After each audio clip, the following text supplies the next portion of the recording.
The average person in Russia saves about 15% of their income. For example, if someone earns 100,000 rubles, around 15,000 go into savings. An American with a similar income saves even less, about 8,000. This is considered normal because money is supposed to circulate and work in the economy. Now let's look at China. Here, an average person would save not 8 or 15,000, but almost 40,000. That means they live on about 60% of their income and save the rest. On the surface, this looks like thriftiness, but in reality, it turns into an economic trap for the country. When 1.5 billion people spend very little, the market starts to suffocate.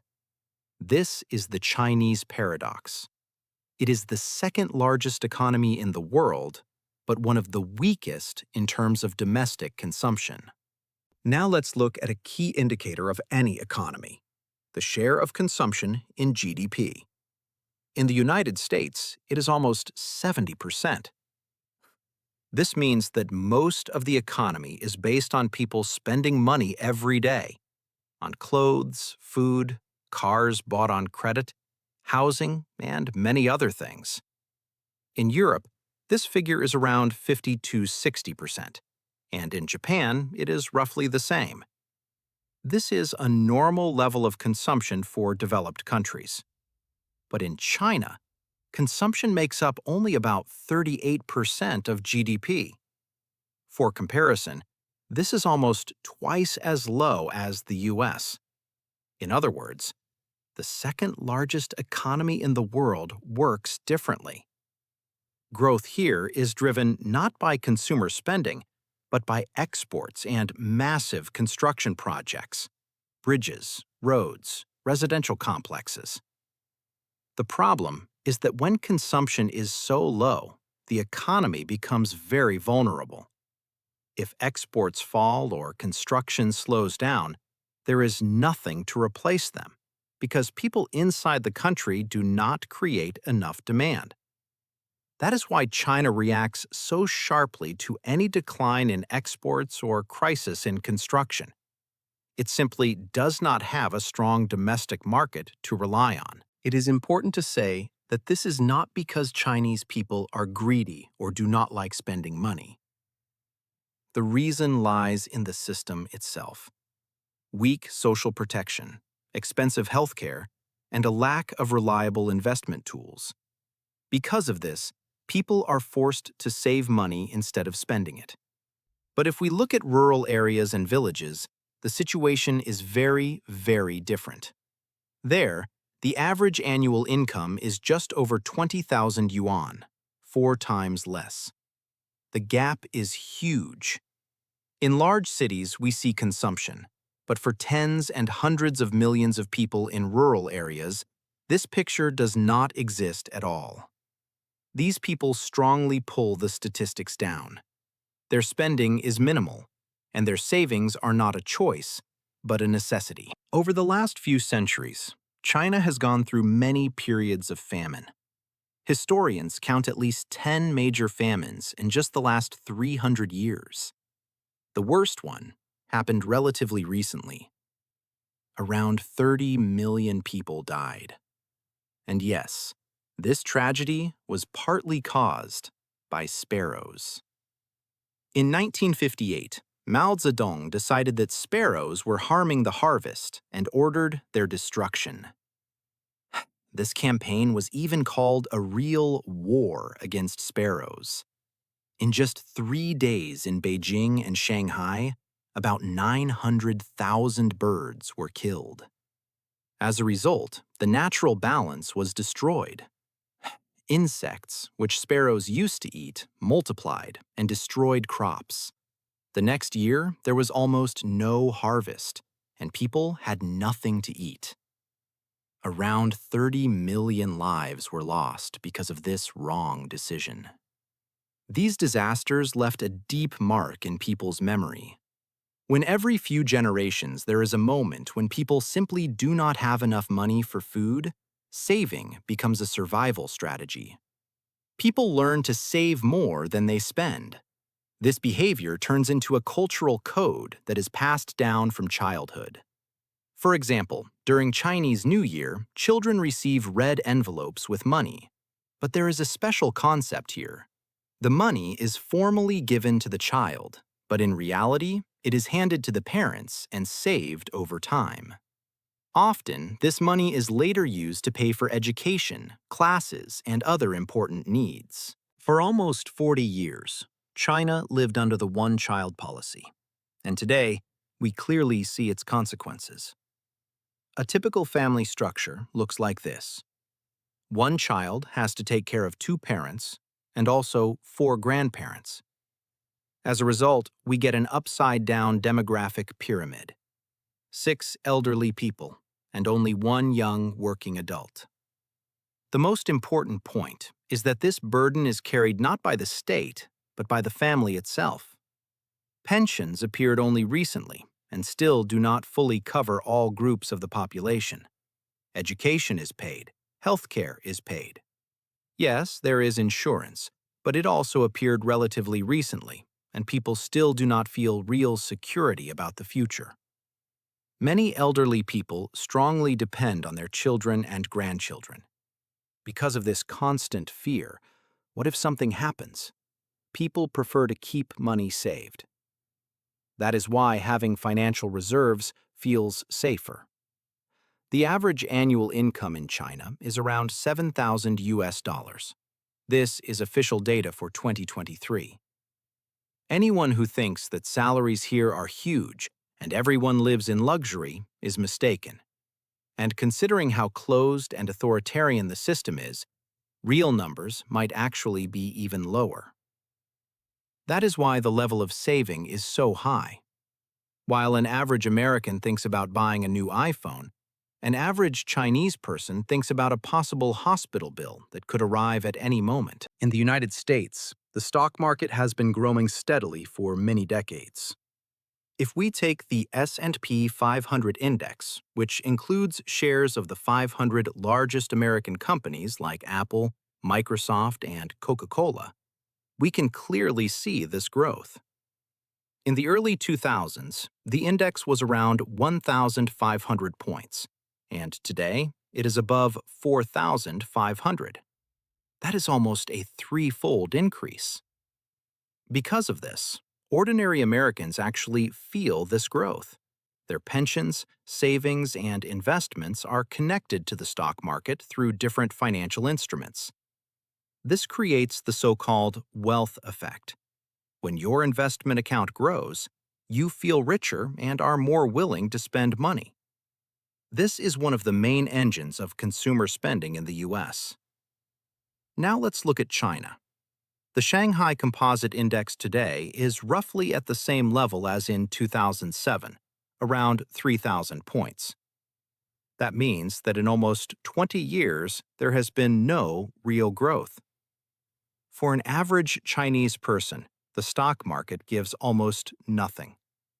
Even if someone invested money 15 to 20 years ago, the result today would be close to zero or even negative. Because of this, people simply do not trust stocks. Instead of investing, they prefer to keep money at home or in bank deposits. Very often, they invest in real estate.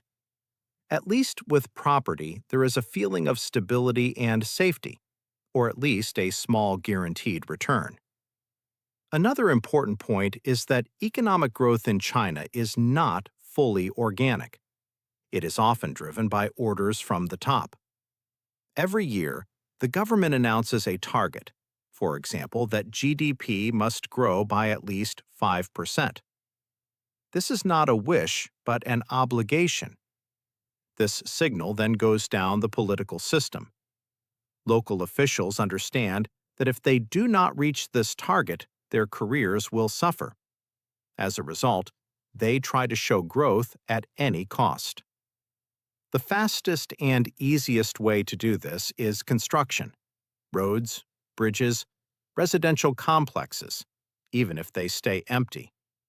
In statistics, this still counts as economic growth. Money moves, materials are bought, workers get paid, and GDP grows on paper. But in reality, there is no real increase in efficiency or wealth.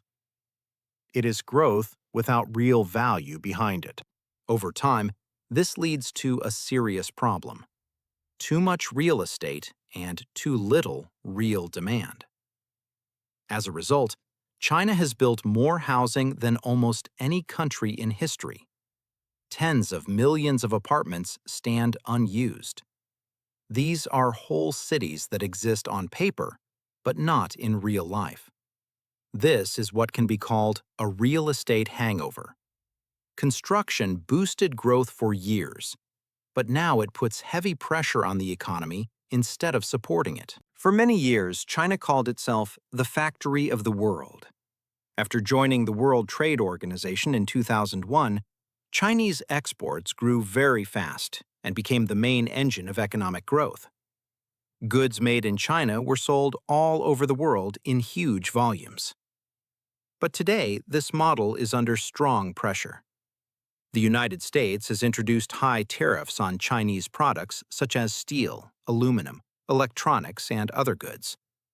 The European Union is preparing similar measures against Chinese cars and solar panels, accusing China of dumping. India has also raised tariffs to protect its own industries. For developed countries, the situation is simple. If they allow cheap Chinese goods to flood their markets, their own factories will lose competitiveness and close. No government wants this, so trade barriers against China are growing everywhere. The problem is that China depends too much on exports. When foreign markets close or reduce demand, millions of jobs are at risk. Factories lose orders, and the economy slows down. At the same time, China cannot replace export losses with domestic consumption because people inside the country do not spend enough. This shows the limits of the current model. Export-led growth worked well in the past, but in today's world, it becomes more fragile and risky for China. In order to understand why Chinese households do not benefit from economic growth, we need to look at how the economy is structured from the inside. In China, the most important sectors are controlled by the state. This includes banks, energy, transport, telecommunications, defense, and the largest construction companies. These sectors are owned and managed by the government, not by private investors. Because of this structure, ordinary people cannot fully participate in economic growth. In many countries, citizens benefit from growth through stock markets, pension funds, or private investments. In China, this mechanism works very weakly. Even when state-owned companies earn billions, these profits do not directly improve the income of regular households. State-owned enterprises, or SOEs, play a huge role in the economy. According to World Bank estimates, they generate around 30% of China's GDP and control more than half of all banking assets. However, these companies often work inefficiently. They receive cheap loans, subsidies, and political protection, so they are less focused on profit and productivity than private businesses. Another important point is that shares of these companies may exist on stock exchanges, but the controlling stake always belongs to the state. Dividends are usually very small. As a result, neither private investors nor pension savings gain much from these companies. The state becomes richer, but households stay on the sidelines. Employment in state companies is also not fully market-based. Jobs there are often obtained through personal connections or political loyalty. Meanwhile, the private sector, where most young people work, faces constant pressure and regulation. This makes it harder for private businesses to grow and pay higher wages. Because of this imbalance, millions of young graduates struggle to find good jobs. Official youth unemployment in cities is around 23%, meaning almost every fourth young person cannot find work. This leads to frustration and the rise of trends like Tangping, where young people choose to step out of the race for success and live with minimal needs and stress. In such conditions, saving money becomes a logical strategy. People do not feel secure about their future. They cannot rely on pensions, investments, or stable returns from the economy. So instead of spending, they keep money close, usually in banks or real estate. This is why household consumption remains weak. The system concentrates wealth at the top, while ordinary people carry the risks. As long as the economy is controlled mainly by the state and private households have limited access to growth, Chinese consumers will continue to save rather than spend. Today, the Chinese government clearly understands that money exists inside the country, but it is mostly saved, not spent. Because of this, the authorities are trying to push people toward consumption. At different levels, national, provincial, and city, special programs have appeared. These are government bonuses and subsidies. For example, when a Chinese citizen buys a computer or home electronics, the state may return 15 to 30% of the price. This is a direct attempt to make people spend and bring money back into the economy. If you are a foreigner, you cannot use these programs directly, but many stores openly suggest using a Chinese friend's ID to get the discount. This shows how strong the government's desire is to stimulate demand. They are ready to partially pay for consumption themselves just to keep the economy moving. At the same time, China has one of the largest internal migrations in human history. More than 300 million people have moved from villages to cities in search of work. However, this process is heavily limited by the hukou system, a registration system that controls where people officially belong. Migrants can work in big cities, but without local registration, their children often have no access to good schools or health care. As a result, many families remain poor even after moving to cities and cannot become real consumers. Another key issue is currency policy.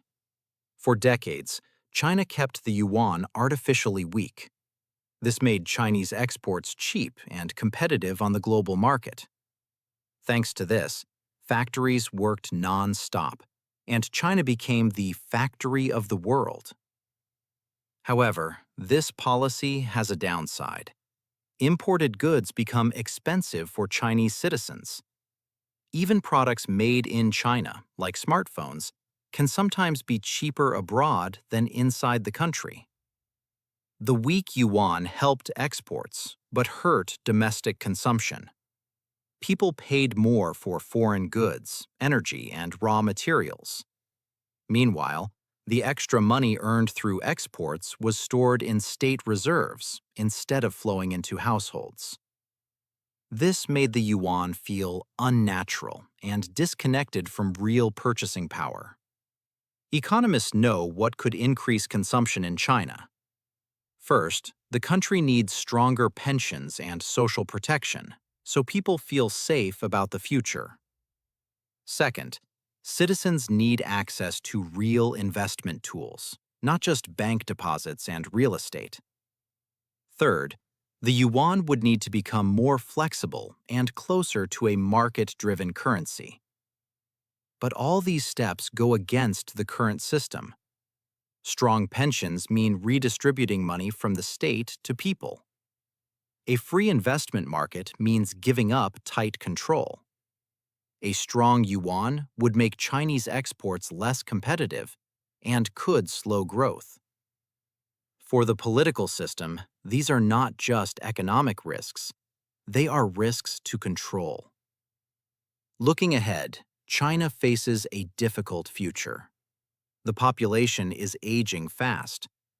In the next 10 to 15 years, the number of pensioners will exceed 400 million people.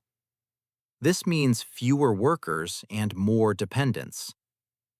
At the same time, global demand for Chinese goods is shrinking, and trade barriers are growing. China now has two options: either deeply reform the system and accept short-term pain, or continue patching problems without changing the foundation. History shows that China often chooses quick and simple solutions. But long-term problems cannot be fixed by orders from above.